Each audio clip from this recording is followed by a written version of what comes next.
طب يا جدعان النهارده احنا هنجرب اغلى فرايد تشيكن موجوده في مصر، والمكان ده يا جدعان هو وهو قد جهز الاوردر. الطبق ده عامل 200 جنيه قبل الكومن المضافه. بصوا يا جماعه الاستريبسيه عامله ازاي. هنطردوا من هناك.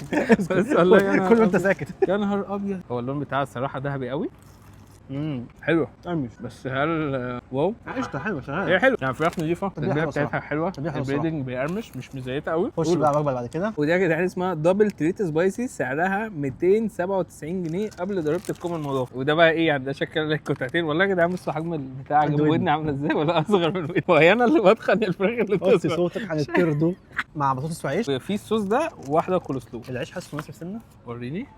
ده بايت. انا بس هو في قرمشه كتير. قرمشه كتير قوي، مش عارف بتاعها اصلا. سخنه.